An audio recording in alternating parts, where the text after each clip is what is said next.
Today we are going to see a infinite impulse response, the filter design, how you can design an infinite impulse filter. Okay, so infinite, in the previous class we have studied about the finite impulse response, how to convert a finite impulse response to a digital signal, say a digital. So here we are going to see about the infinite. So we know infinity, that means it varies, the signal varies from minus infinity to plus infinity. So if you are taking a signal that varies from minus infinity to plus infinity, you are not able to find the order of the filter. It varies from minus infinity to plus infinity.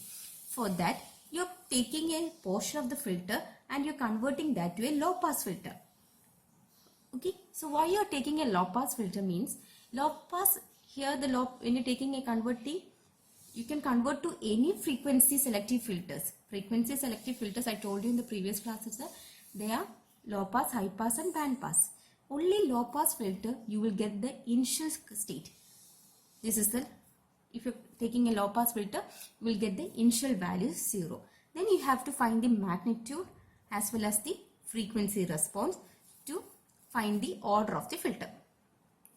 Okay, so when you're getting a signal, whatever signal, analog signal you're getting, if you want to convert it to a digital signal, first you have to find the all the specifications of the analog filter design. Then you can convert that analog filter to a digital filter. So you're using two methods. For easy, you need only to study one method, and triply they have to study both the methods. Okay, so to find the analog specification, they are divided into two types. One is Butterworth filter design and another one is Chebyshev, Chebyshev, SHEV filter design. Butterworth filter design as well as Chebyshev filter design. Okay. In Butterworth filter design, if you're finding the specifications, that is, in both you have to find H of S, the specification of an analog filter design. Using Butterworth as well as Chebyshev filter, you can find HA of S. Okay, and to convert it to a digital, that means H of S, to convert analog, after finding the specification of an analog filter and you want to convert it to a digital filter, you have to use another two methods, that is impulse invariant transformation, they are calling as IIT, and another one is bilinear transformation, BLT. Okay, so to convert to analog you need Butterworth or Chebyshev, and to convert to digital you need impulse invariant or bilinear transformation. Okay, so how, if you're getting a question, how you can convert it to an analog, how you can find the analog specification. So to find the analog specification, you're using a low pass filter, which is HJ ohm, is analog in nature. Your ideal case it should be 1, but you are not getting an ideal case. You are getting a pass band magnitude as, to find the pass band magnitude you have to find 1 by root of 1 plus epsilon square. Epsilon is the pass band at a magnitude, and 1 by root of 1 plus lambda square you will get, from lambda you will get the stop band magnitude, and here ohm P pass band frequency, and here ohm S stop band frequency. And using the equation, so sometimes it will be given in dB, that means from here to here you are getting, you're finding alpha P attenuation in pass band, and from here to here this will be the attenuation of stop band. It will be in dB, decibel. Okay, if you have to find epsilon, lambda, ohm p, ohm s, or instead of epsilon and lambda, if you're giving us an alpha p and alpha s, you have to use the equation to find the order of the filter. So if you want to find in dB, if you want to find lambda, you have alpha p. Sorry, to find epsilon you have alpha p. So the equation is root of 10 power 0.1 alpha p minus 1. You will get epsilon. If the question is given in dB, you have to use this equation. To find lambda, it is root of 10 power 0.1 alpha s minus 1. Otherwise, if it is given directly over here, you have from this you have to find epsilon, and from this you have to find the lambda value. Ohm p and ohm s will be given in radians, that will be directly given. If it is in frequency, or if it is frequency is given in hertz, from that 2 pi of fp by capital F, you have to find the ohm p value and ohm s. That means if the data is given in hertz using 2 pi f, you have to convert the frequency to radians, hertz to radians. Okay, all the time it should be in ohm p and ohm s. And to find the order of the filter,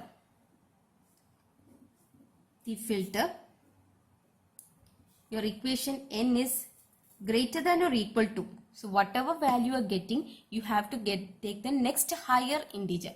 For example, if you are getting 3.2, you have to convert it to as 4. Whatever data you are getting, you have to convert to the next higher integer. Why? Means you are taking a sample from minus infinity to infinity. You are extracting a portion and passing it to a low pass filter. So some of the value will be outside this low pass filter. So you can't eliminate that value because it's a data or information. So for that only you are taking it as to the next higher integer. Okay. So to find the order of the filter, n should be greater than or equal to log of lambda by epsilon divided by log of ohm s by ohm p. Okay. From these equations you will be getting lambda and epsilon. You know ohm p and ohm s, you can substitute and you will get a value. Always the value should be greater. If it is, I told you, if it is 5.3, you have to take it as 6. If it is 4.1, you have to take it as 5. So you have to convert it to next higher integer. So don't forget about that. This is the order of the filter. After finding the order of the filter, you have to find the cutoff frequency.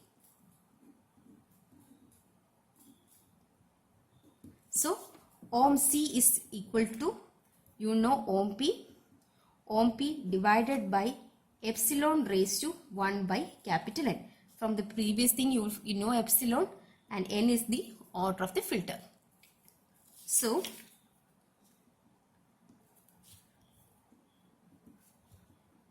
here one thing which you have to know is your or depending upon the order of the filter, you can find h of s. Denominator of h of s can be specified.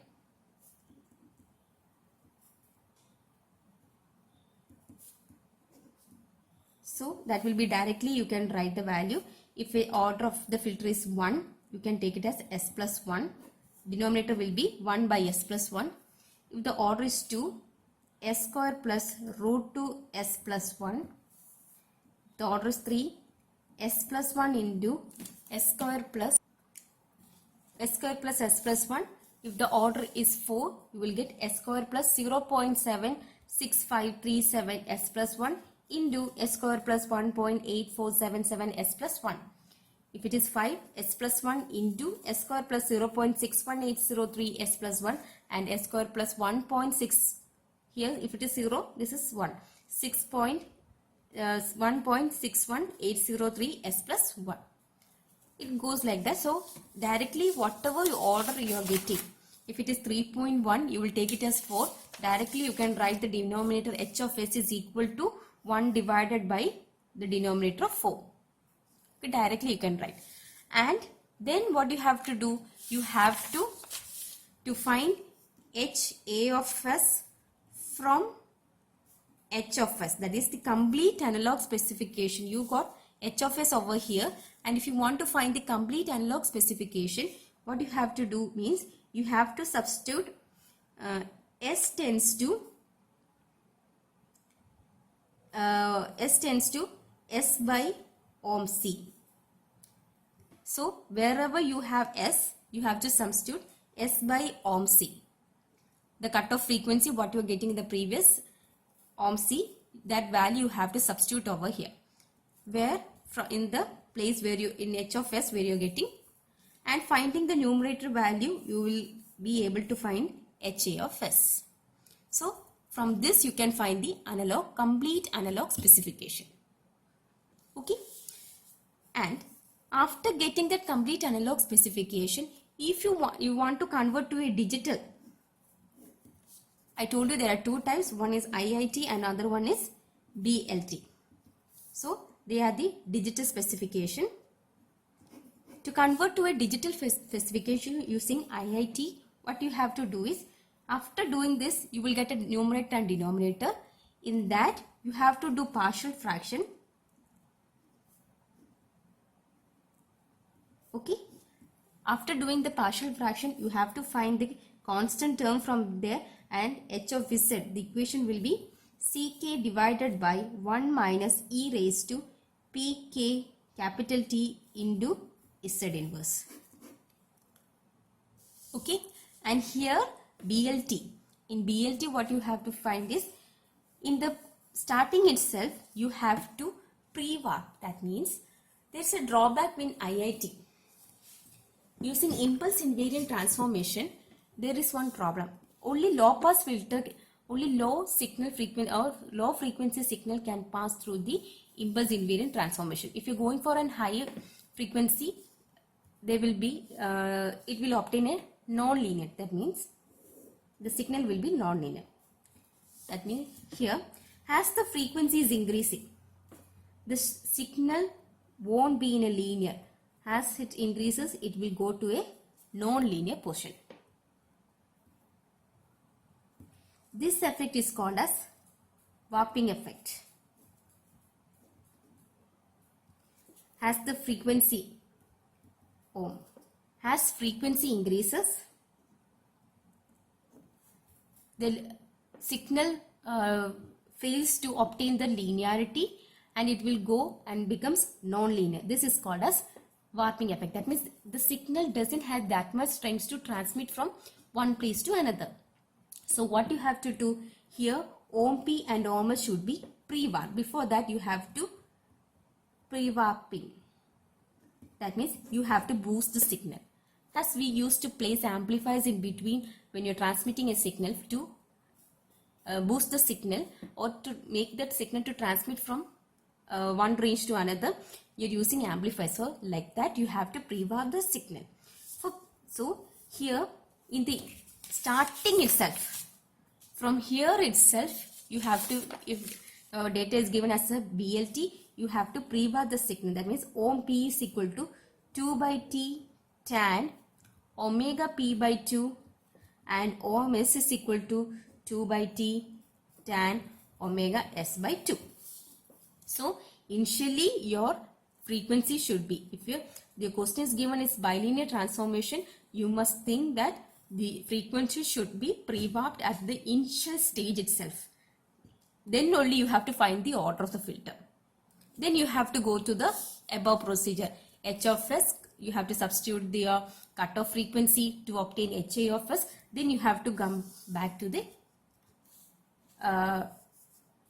digital portion. So to obtain a digital, H of Z is equal to 2 by T into 1 minus Z inverse divided by 1 plus Z inverse directly. By substituting and expanding it, you will get the final answer. Okay, this is the equation that you have to know.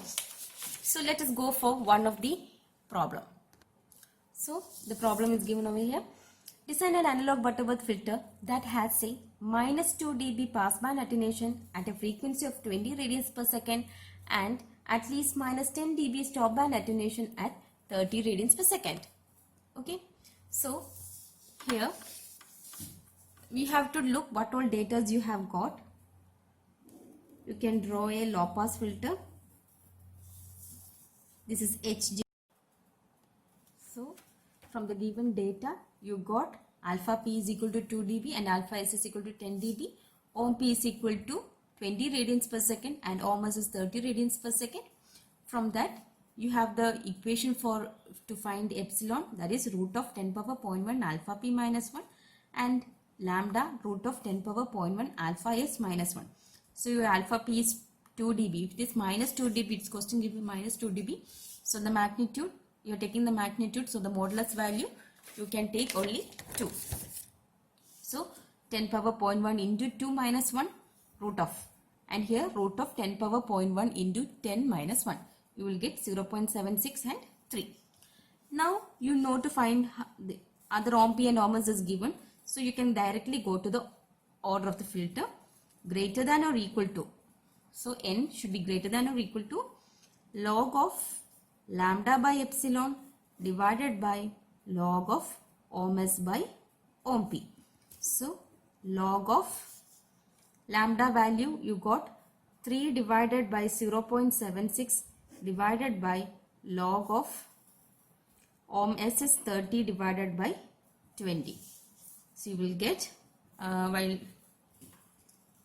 okay. So log of 3 divided by 0.76. You can take at least 4 numbers, 764. Okay, 764. So if you're reducing the number, your value will be increasing. So that's why you're taking after point, you have to take at least 3 decimal numbers. So divided by log of 30 divided by 20. You will get 3.37. The value is 3.37. So you have to round out to the next higher integer, that is approximately equal to 4. Even though it is, don't think that you should take the value only after 3.5, not like that. Whatever you are getting, you have to take it to the next higher integer. Okay. So h of s, you know, it is given, the denominator you can write it as 1 divided by s square plus 0.7653 s plus 1 into s square plus 1.8477 s plus 1. From the previous we have seen how to find the denominator term of an h of s.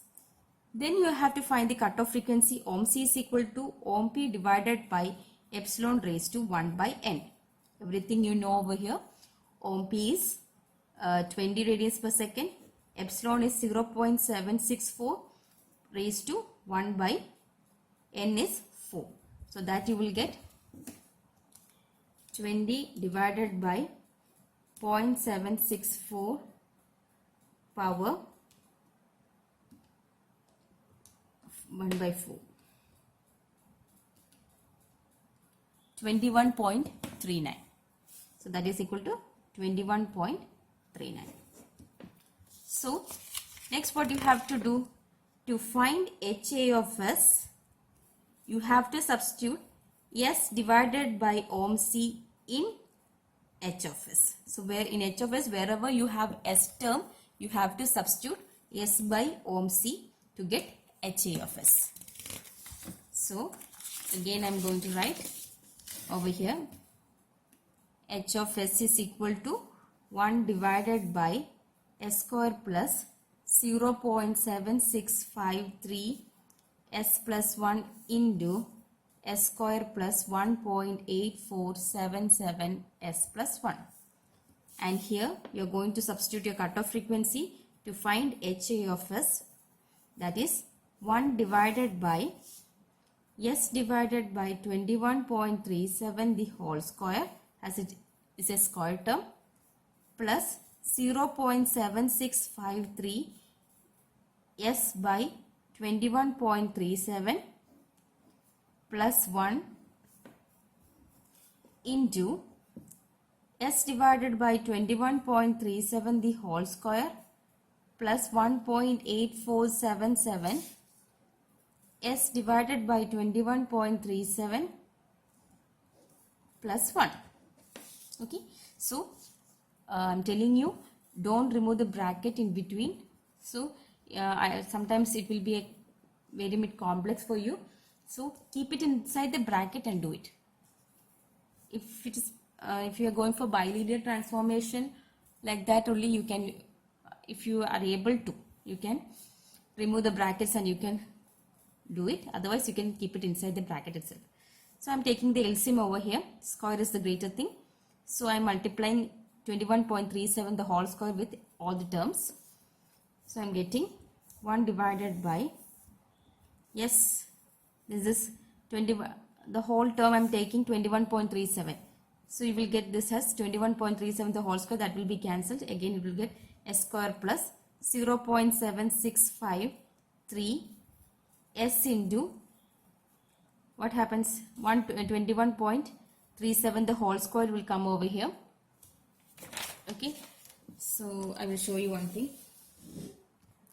For those who don't know to take the LCM, this is the highest thing. 21.37 the whole square is the highest of over here. So this is 21.37. So you can take the LCM as 21.37 the whole square over here. So you have to multiply each term with 21.37 the whole square. When you are multiplying with this into 21.37 the whole square, what happens? This and this will be cancelled. So again you will get s square over there. Next, you are multiplying this also with 21.37 the whole square. 21.37 and this will be cancelled. And so what happens? You have to multiply 21.37 with 0.763. Okay, so you are multiplying this thing. You will get, I am directly multiplying 0.7653 into 21.37, 16.35. So I can directly write this as 16.354 s plus, here also you have to multiply with the LCM, so you will get 21.37 the whole square. This is the first step. Okay. Similarly, here also you are getting the square term. So again you will get s square plus 1.8477 into 21.37. You will get 39.485 s plus 21.737 the whole square, where this two squares will go to the numerator term. So this you are getting 21.37 the whole square, and this also divided by 21.37 the whole square, that is equal to, that will go to the numerator, 21.37 the whole raised to 4 divided by s square plus 16.354 s plus 21.37 square. You will get 456.67 into s square plus 39.485 s plus 456.67. So this is, you are calling it HA of S.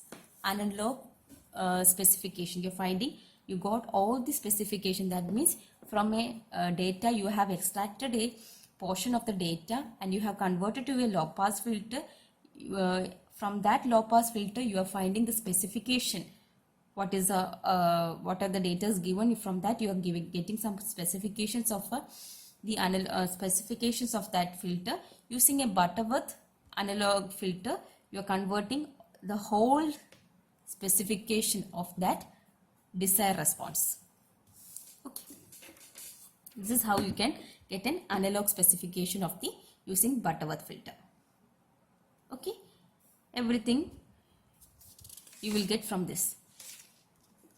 Next, we are in the next section, we will deal with how we can convert this to a digital filter. So you have to understand what are the constraints that are given. From that you have to identify the data, how to write. What is alpha p, alpha s, ohm p, ohm s, whether it is in term of lambda or epsilon, you have to identify. So you have to understand the constraint, how to find the values, specifications. Okay, next class we will deal with that. Okay, thank you.